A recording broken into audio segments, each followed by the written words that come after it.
besoin d'une passoire, non? Celle-ci ira? Oui, chef. Pose-la sur l'évier si tu veux bien. Tu es sûr qu'on a tout pour cette recette? Lis la liste des ingrédients. On va revérifier. Alors, pour faire un cake aux olives et... Un cake? C'est quoi un cake? Je connais pas. On dit un cake. C'est un mot anglais. Pour faire un cake aux olives et au jambon, il faut 250 g de farine, une tranche très épaisse de jambon cru, 200 g environ, 150 g de gruyère râpée. Je t'aide un peu, 20 centilitres de jus de raisin blanc. Un pot de 160 g d'olive verte dénoyautée, 4 œufs, 20 centilitres d'huile d'arachide, un paquet de levure chimique, une grande cuillère à soupe de beurre ramolli, du poivre, mais surtout pas de sel. Voilà, tu te sers de produits chimiques. De levure chimique. C'est un mélange de plusieurs sels. Ce qui est chimique, c'est la réaction qui se produit à la chaleur du four. Un gaz se dégage comme par magie et il fait lever la pâte. Broum, broum! Attention, mesdames et messieurs, de la magie! Toujours de la magie. À propos, Michel, j'allume le four? Oui, à 200 degrés. Ou à 6,5 au thermostat. À partir de maintenant, je ne touche plus à rien. Vous faites la recette tous les deux. Hurrah! Tu restes quand même avec nous, non? Parce que j'ai un peu de mal à lire ton écriture. Moi, je comprends tout, mais c'est mieux si tu restes près de nous. On commence par quoi? Les olives, on les met dans la passoire.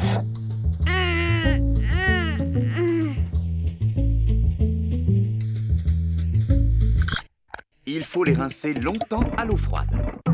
C'est ça le secret de la recette. Pourquoi on les lave, Michel? Elles sont sales? Non, elles sont conservées dans la saumure, un mélange d'eau et de sel. Pour que le cake ne soit pas trop salé, il vaut mieux enlever la saumure. Hey!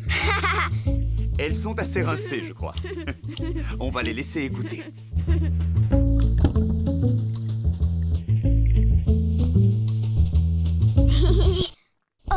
Pour faire un cake, il faut préparer la pâte. En avant! Je sépare le jaune du blanc. Pas cette fois, Bob. Dommage, je suis devenu le champion du séparage. Personne peut me battre. Eh bien maintenant, tu vas devenir le champion du tamisage. Si on n'a pas de tamis, on prend une passoire à trous fins. On la pose sur un grand saladier. On verse dedans les 250 g de farine.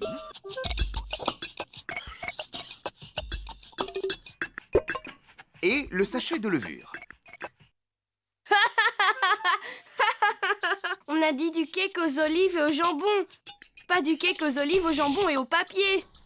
Alors, fallait dire, on verse la levure. Tu as raison, Bob. En cuisine, il faut toujours être précis, surtout quand on fait de la pâtisserie. Regardez, on tient le tamis de la main gauche et de l'autre, on tapote le bord du tamis avec une cuillère en bois pour que la farine mélangée à la levure tombe en pluie dans le saladier. Pourquoi on ne met pas directement la farine dans le saladier? Eh bien, pour qu'elle ne fasse pas des paquets quand on va la mélanger aux œufs. Je casse les 4. C'est promis, je ne mettrai pas de petits bouts de coquille cette fois. Vous allez voir.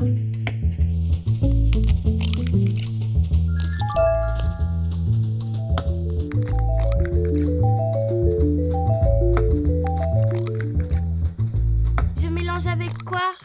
Le fouet? Commence plutôt avec la cuillère en bois.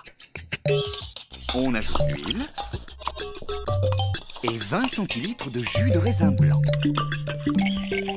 On mélange encore et on continue au fouet électrique. Jusqu'à quand?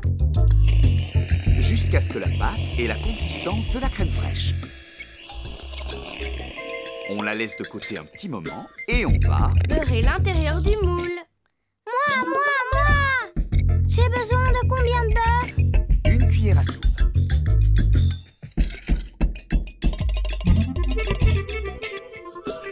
Bob, avec le pinceau, c'est plus pratique. Oui, sur les côtés et sur le fond, c'est très bien. On met quoi dans la pâte?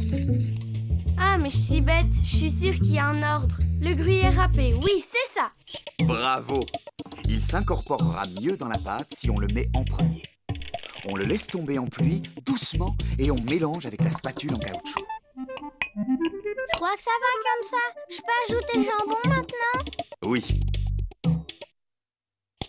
Et les olives. Ça doit être un drôle de métier des noyauteurs d'olives. Et le poivre? On a oublié le poivre.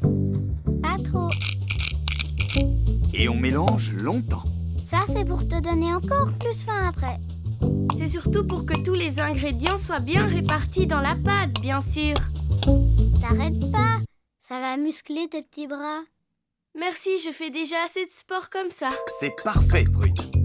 On peut verser la pâte dans le moule beurré.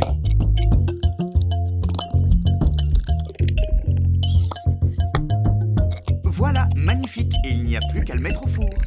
Préchauffé à... 200 200 degrés. degrés. Très bien. Maintenant, on laisse cuire 1h10.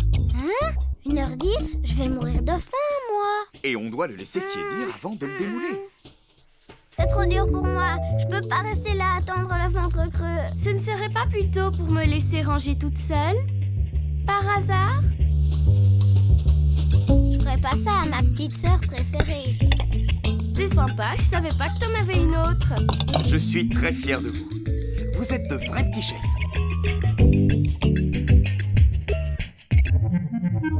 Pourquoi on met surtout pas de sel? On est au régime? Goûte, tu vas comprendre pourquoi. Parce que c'est déjà salé. Évidemment, on a mis déjà plein de choses salées dans la recette. Les olives, le gruyère et le jambon. Et même si on a rincé longtemps les olives sous l'eau froide, il faut pas ajouter de sel. C'est trop bon.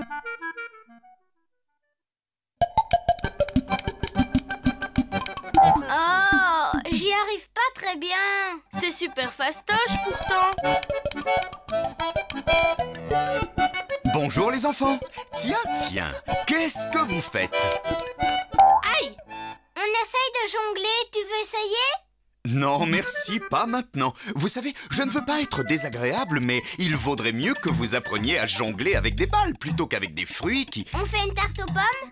Pas exactement. Une tarte tatin alors? Tu chauffes. Je donne ma langue. Aujourd'hui, on va faire un crumble aux pommes. C'est quoi? Un délicieux dessert anglais. Je connais pas les pommes crumble. Elles sont meilleures que les golden? Non, crumble, Oh. ça veut dire émietté. On va faire un gâteau aux miettes. C'est dégoûtant. Burk. Je n'ai pas parlé de miettes, Bob. J'ai seulement dit émietté. Je suis sûr que tu vas adorer. On parie? Si tu aimes, Jongle avec 5. 5 balles. Bon, pour faire un délicieux crumble aux pommes, il faut, pour la compote, 1 kg de pommes golden, 90 g de raisins secs, 2 cuillères à soupe de beurre, 3 cuillères de sucre en poudre, une pincée de cannelle.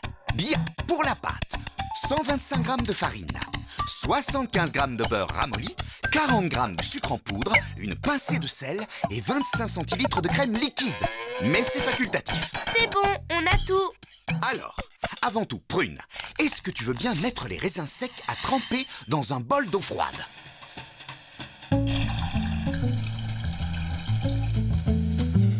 Comme ça? Exactement. Ils vont gonfler pendant qu'on prépare la compote. Et on va commencer par éplucher les pommes. 1, 2, 3, ça c'est pour Prune. Et 1, 2, 3, ça c'est pour moi. J'ai fini. Moi aussi. Vous êtes les champions de l'épluchage. Comme le travail d'équipe semble vous plaire, je vous propose de faire une chaîne. Prune, tu vas couper les pommes en deux avec le couteau en plastique, comme ça. Bob, toi, tu vas enlever le cœur et les pépins avec l'épluche légumes. Et moi, je coupe les moitiés en lamelles.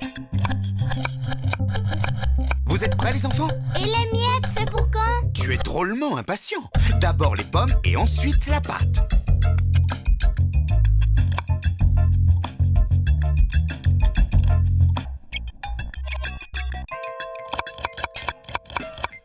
Et voilà.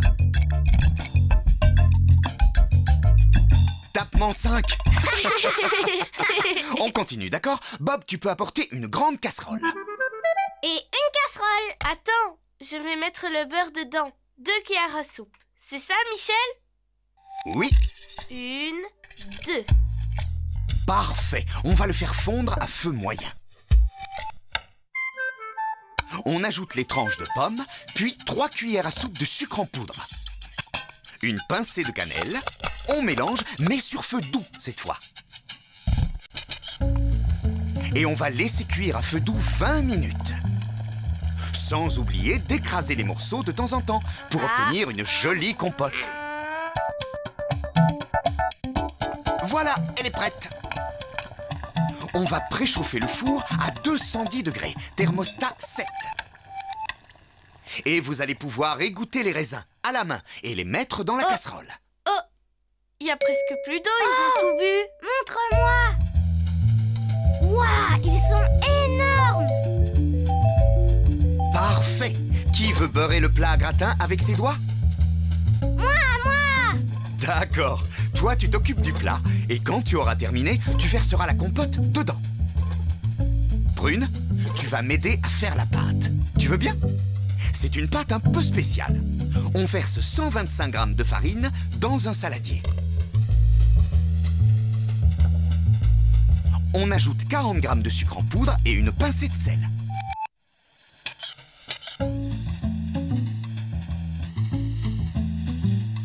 Et on mélange. Ensuite, on ajoute 75 g de beurre ramolli coupé en dés. Et on l'incorpore à la farine avec le bout des doigts, comme ça.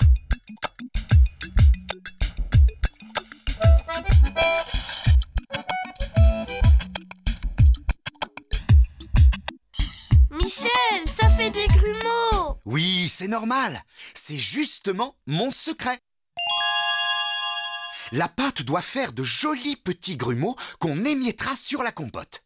Et pour les réaliser, il est indispensable que le beurre soit mou.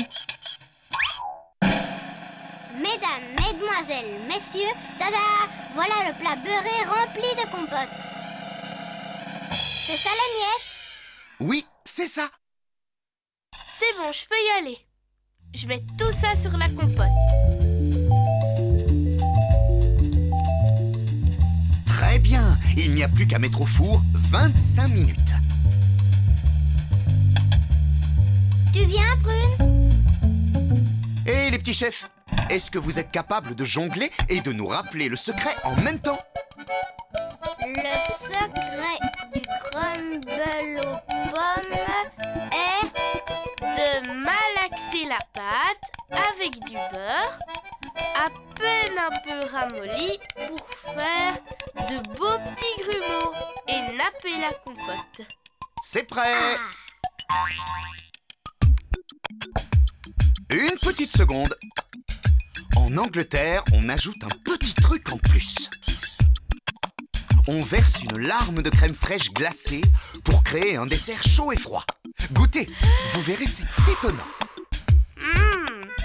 C'est divin. C'est trop bon. Dis donc, Michel, on n'avait pas fait un pari? Regardez bien, vous n'allez pas en croire vos yeux.